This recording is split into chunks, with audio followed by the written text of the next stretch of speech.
Good afternoon. Welcome to Elliott Gordon Presents. We have a very special guest today. This gentleman is a friend of mine, and his name is Brad Zimmerman. He's got a hit show. Not that he's got a show, he's got a hit show called My Son the Waiter, A Jewish Tragedy.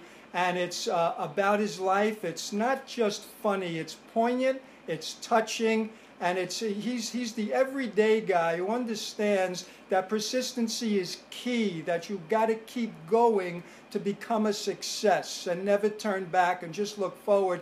He did it. He's had a tough time getting into comedy. He struggled. He paid the bills as a waiter. Then he got a break. He was ready for that break with Joan, and then after that, George Carlin. We're talking about great, iconic comedies that said, Brad, we're going to entrust our audience to you, for you to open up and then let us come out and display our wares. And he was successful at that, and now has going on to become a bigger success, because now they're not getting him because they bought a ticket to Joan or getting him because they wanted to see Carlin. They're buying tickets to see Brad Zimmerman at his show, a success. Brad, welcome to my show, Elliott Gordon Presents. Pleasure to be here, and thank you for the nice introduction.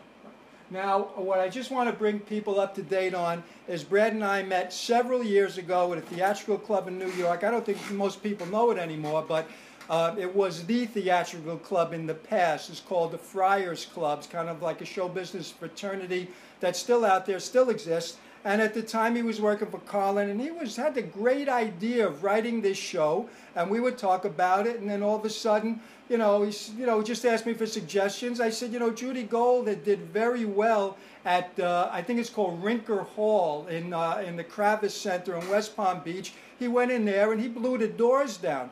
And I just want him to tell us a little bit about his experience in his life, which is what this show is about, and then talk about Rivers and Carlin. Brad, please take it from here. Now, what exactly do you want me to... Well, I want you to tell our audience, you were a waiter for 29 years. Right. And you never gave up. Well, I think part of it, to be truthful, right. I came here to be an actor. And in fact, I still think of myself more as an actor who does comedy rather than a pure comic. So, I came to New York to be an actor, and I didn't believe in my ability as an actor for quite a long time. And then, after a certain period of time, you get so depressed by it, you don't have a purpose. So I went to see the right psychiatrist.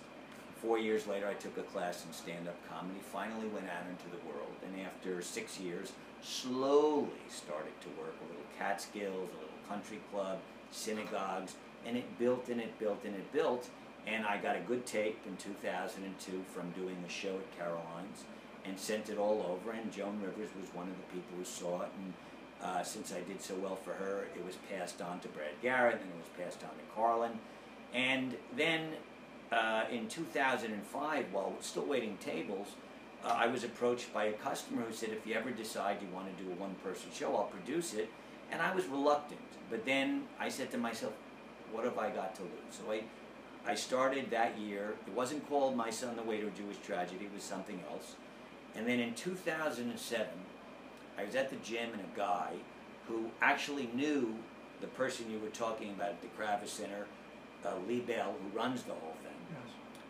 He was a very good friend of Lee Bell's. And he said, well, send it to Lee Bell, a copy, and mention my name. And Lee Bell saw it, loved it. He said, well, are you attached to the title? I said, no. He said, put Jewish in the title. That's great selling point. The guy who was sitting in the gym, who told me to send it, he came up with the title. Fabulous. I couldn't come up with anything, but, so you have a good title. People sometimes will come just for the title. Wait, I want to interject that. You're right. Jackie Mason and I years ago were very close, and he told me the same thing. He said, El, am I looking? He said, El, you got to have the word Jewish or Jew in the title. That's exactly And this is from Mason, who has a great, experience concerning playing those type of audiences, one of the best. And he said, let's go partners. Let's try to figure out, Catskills is Jewish. Catskills on Broadway is like having the word Jewish in the title. He said, let's go partners. Let's grab 3 comics, call it Bagels and Lox or something, which is what we did call it. And we tried to sell it. It didn't work. We had a tough time. Why? What? I don't think the comics were the right comics. Bobby Remsen is a terrific comic, but I think we were reaching back too far. Mickey Friedman, God rest his soul, wonderful comedian, but I think we were reaching too far. I get it. And I don't think Bagels and Lox was funny. I really don't, even though Jack said it's funny. So it was funny to Jack, but I don't think it was funny in general. But he said, put that word Jew in the title. And I said, you know something? I'm working on a show. I'm looking for 3 girl comedians, 2 non-Jewish and 1 Jewish. I want to call it 2 Shiksas and a Yenter. And he said, that's a great title. We took it to William Morris. They told me to put it together. I still have not found the right 3 girls, but I'll find them because it's a good title. It's a good title, but as you say, finding the right pieces. Yeah, yeah. Let me just add one thing to this. It is called My Son and Way to a Jewish Tragedy, but this is a universal piece. Totally universal. Number one, yes, I talk about the Jewish mother. Fine. Okay? But other than that, you know, I mean, there's a Jewish flavor that comes out of me. Great.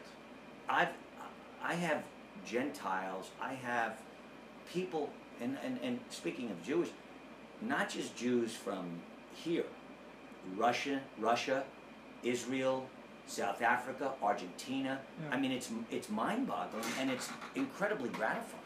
I agree with you. I've watched your show, not the whole thing, but on YouTube you can get like about 25 minutes or something like that. Right. So I've watched it, and I understand what you're saying. It's not comedy. It's very poignant. Very. You touch general topics. Yes. Like Larry David touches general topics. He's not that Jewish. There's a little bit about Larry David that's Jewish. Absolutely. Woody Allen's very Jewish, but you're touching general topics. Fiddler on the Roof could have been about any mother and father watching their children grow up. They didn't have to be Hasidic. It just kind of colorized them. Absolutely. So you're on target. Now, Catskills on Broadway is strictly Jewish, Totally. you know, and Judy Gold, some of the things she did is primarily Jewish, and that's the way Jack and I were going. But again, the show didn't work. We go on with our lives. But I love what you do because you don't stop. You keep pushing, you keep going. Carlin, you had to be playing in front of crowds of 4,000 and 5,000, maybe Yes. more? Well, the biggest crowd actually was with Joan, 5,000, but I did a 5,000 with George in San Antonio, and it was very interesting because it was very inspirational in its own way. It was for Narcotics Anonymous, and you know George had his problem with all substance abuse.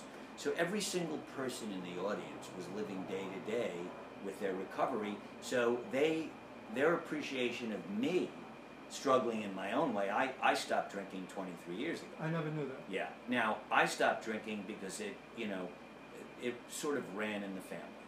So, let's just say that it was a great move, and very easy for me, believe it or not, which indicates that I wasn't an alcoholic. I just was using it as kind of a Band-Aid at the time to numb the pain of not going out participating in the world.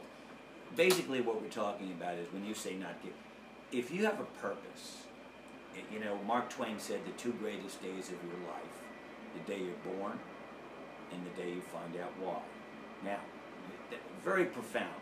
What he's saying is that every single person on this planet has I mean, even Mike Nichols said before he died, when you find out what you're meant to do, it took me a long time. Most people aren't going to spend a lot of time looking for what their purpose is, or if they find it, they may decide. In fact, somebody at the Friars Club said to me, Brad, I started doing what you did, but then I realized I don't want to struggle. I want security and I want a family. So we became a business. There's no right or wrong. For me, my father was in the furniture business. Both my brothers were in the furniture business. I made a very simple choice. I'd rather struggle than sell furniture. It's that simple. And from that came so much material. I mean, you see these young comics today, and they talk about nothing. I mean, it's like an emptiness. So one of the things that is happening with my show is there's a connection where people are going, wow, he's really connecting with us. It's resonating for us. There were 13, 14-year-old, 15 kids who are coming back and saying, and I never imagined that such young kids, but the reality is that it's different because it's real. It's authentic. There's a guy, a great motivational speaker named Seth Godin, who's just brilliant, wrote a book called Linchpin, meaning that each of us is indispensable in some way. And it doesn't have to be on a grand scale. It can be as a mother, a teacher, whatever. He said we need art that is genuine, that connects, not fake, that entertains. We have so much fake that entertains. Turn on the television, watch a sitcom. Reality shows. Oh, absolutely. But I think of, so the reality is, my process is just writing my truth. That's great. I want to interject something there. Frank Sinatra was once asked, what's the secret to his recording success? And he says, believability.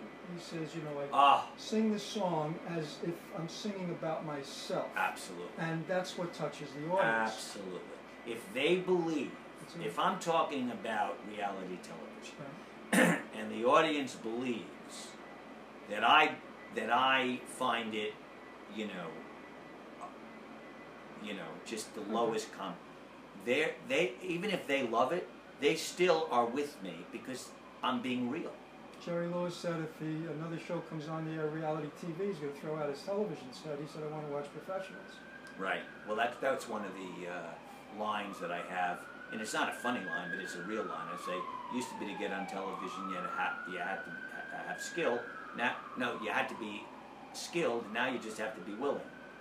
Sid Bernstein, who you know and was a dear friend of mine, a mentor, once told me a great quote, and I think he may have gotten it from Howard Rubinstein.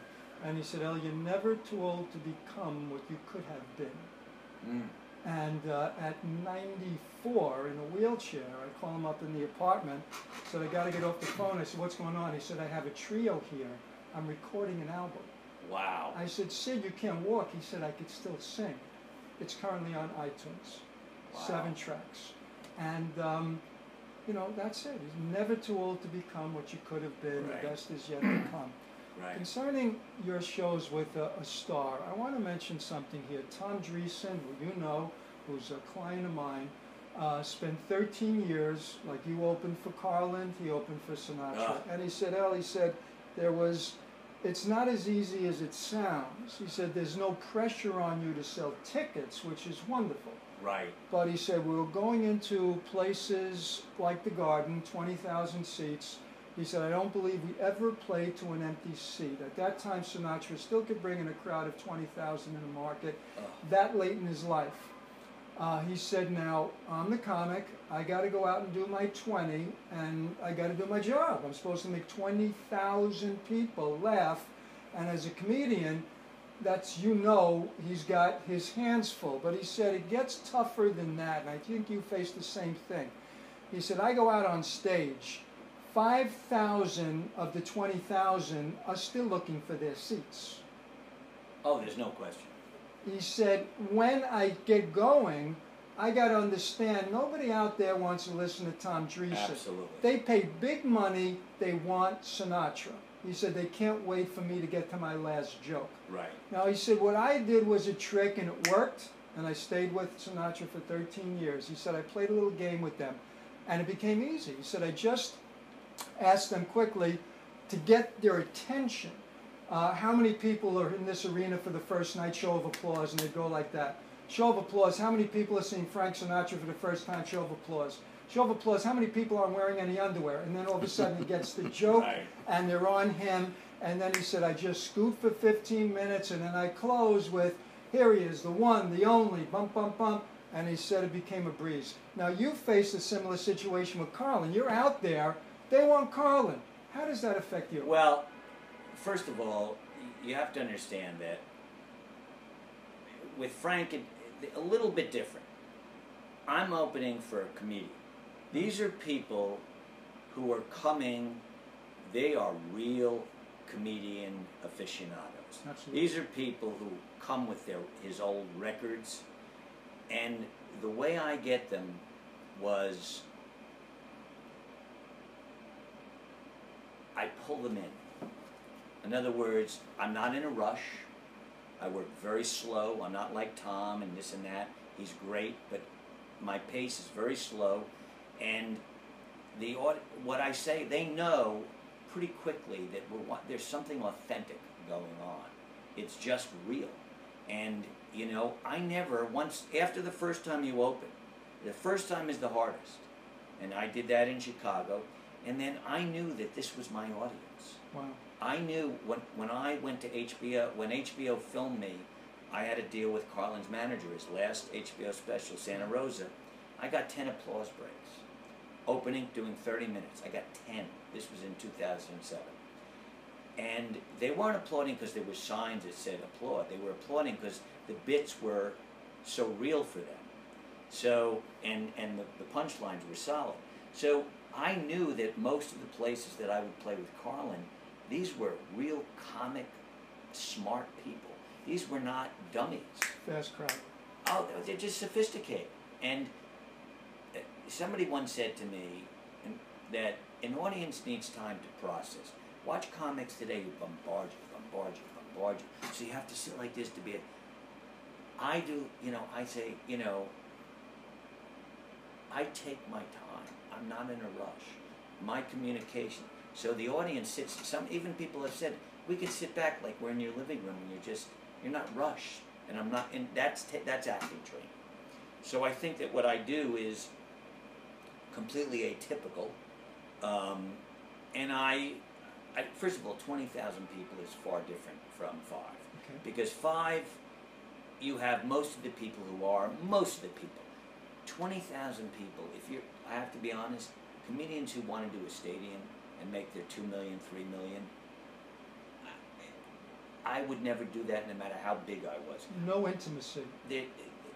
When I play a show to 400 to 600 people, it's heaven.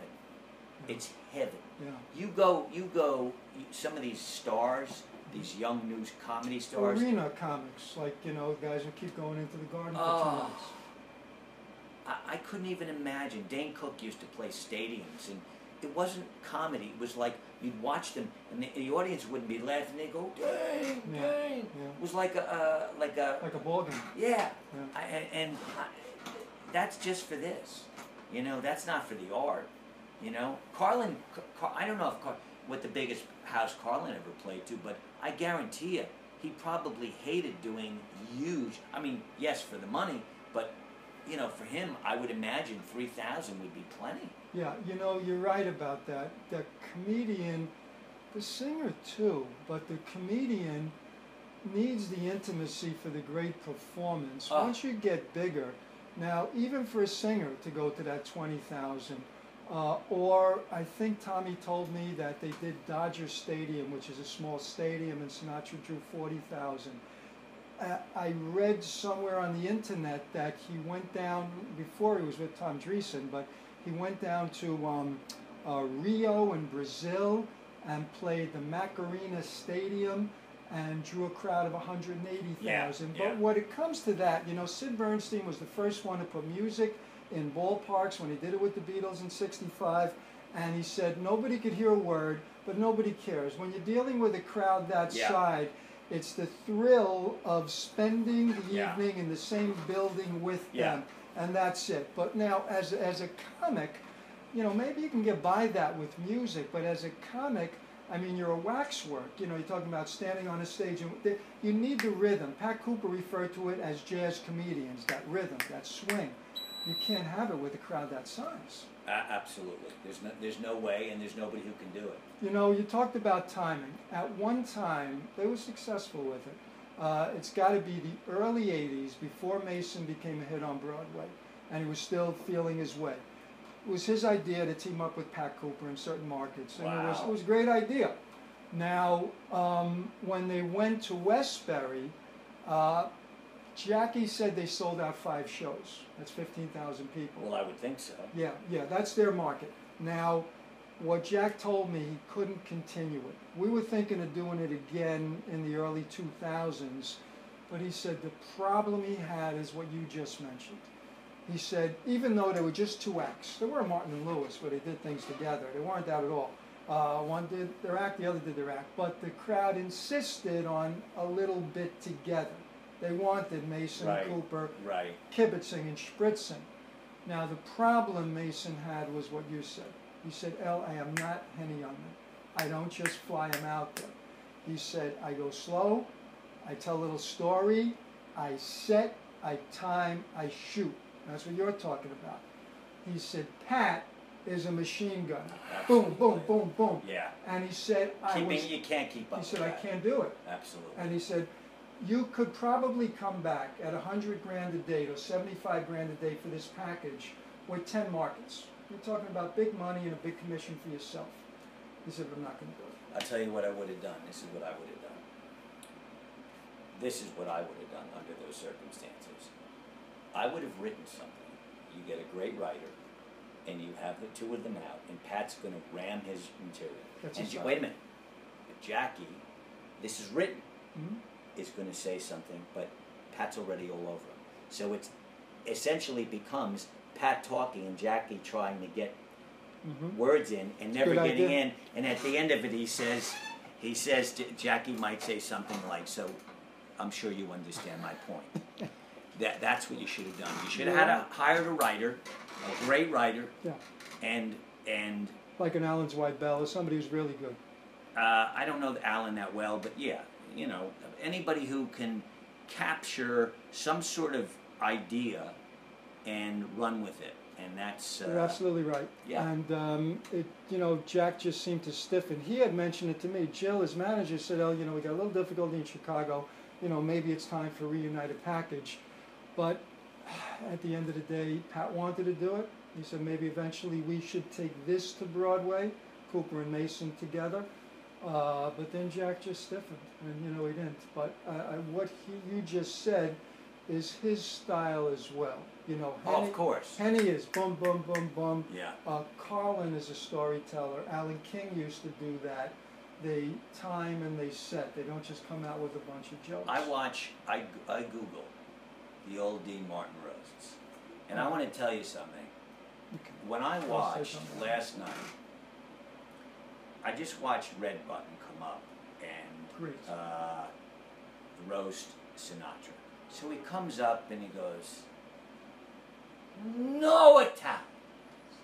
Whatever happened to Christopher Columbus? There's no ever running roast." And at the timing, it's not only him. When Bob Newhart roasted his best friend Rickles, the time he would take. You know, Dickie Smothers said to me once, this was at Carlin's last show. Dickie was there because he has a winery up there. He's very into wine. And he said to me, he was there at the dress rehearsal, and he said, "I love your air." What he was saying was, "I love the pauses." He said, "Nobody works like that anymore." Great. And this was a legend saying this to me. So I immediately called my brother, and he knew exactly what, you know.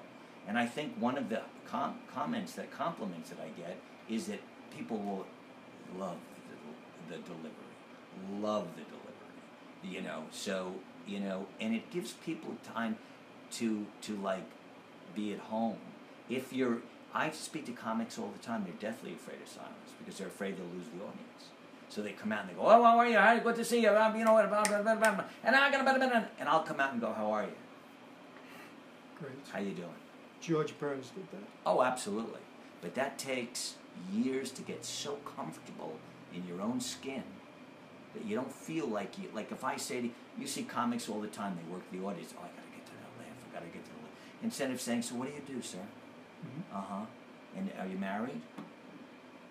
I noticed a pause in there. Are you married? You are married because you look divorced. No, you see what I'm saying? Whatever it might be, that something will come, but you're not in a rush to get there. Burl did that on his own tapes. Oh yeah, absolutely. Burl would get up and he'll have his lines prepared like you Absolutely. do. But he'll say, you know, whatever, sir, is, you know, this your wife? You know, well, what are you going to do? You know, things like that, something like that. So, you know, you're talking about a higher level. Pat Cooper told me, he said, "I hate to go into comedy clubs because the comic gets up there with his 8 minutes, almost geared to auditioning for a sitcom. Yeah, I know. And he said if he loses his place, he got to start again." I know. There's no, I mean, I'm not big on ad-libbing. I don't think it's professional. Lenny Bruce once said, if I'm fast and loose, he said, I'll ad-lib 4%. He said, but I don't ad-lib. I go up there with my material professional. You may move it around. Jackie told me, he said, I switch it around. I'm not a robot, but it's the same show every night. I agree with you 100%. However, this I will say, and this happens to me in the show. If something happens in an audience where somebody, and this I've done, okay, I'm doing a show, it's just me. So all of a sudden, and it's the same show every night, but somebody in the audience says something. They interrupt or something. And I say, I'll walk up to them, I'll break the show. I say, excuse me, I want to explain to you. I'm working. No, I want to explain to you how a one-person show works. You see, in a one-person show, I'm the one who's going to be talking. Okay? Now, you people are going to leave this theater thinking we were misled. Yeah. I thought, so there are times when the spontaneity of a moment that happens is funnier than anything you can do script-wise. Yes. And I've seen it with, any comic will tell you that, but it has to be, it has to come from, and it also has to be generated first by the audience. In other words, you can't go out there and do what I just did. Somebody in the audience has to start it. Doesn't work with a ringer. It only works if it's real. No, it's got to be totally real. Absolutely. I'm going to mention 2 words to you, and you're just going to say he was the greatest ever at taking the mistake and building it into uproarious laughter. And the 2 words are Dean Martin. He was perfect. Oh, Dean was, to say, those people, that time period, I miss them so. You talk about cool, you talk about suave, you talk about... In control. Charm. It's heavenly. You talk about those roasts.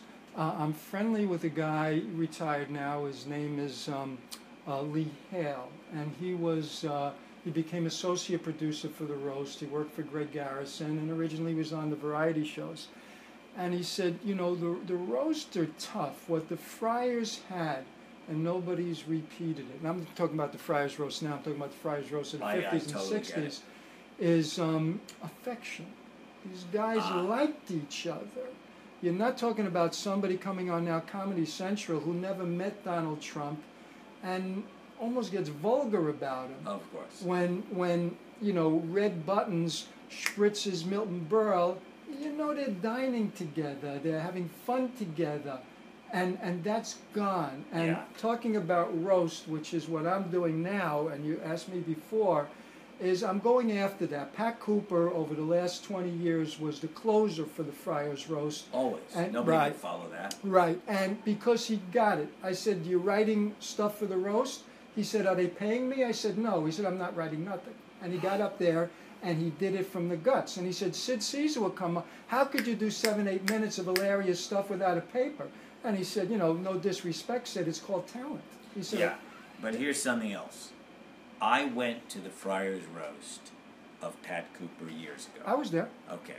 And here was the biggest problem with the roast.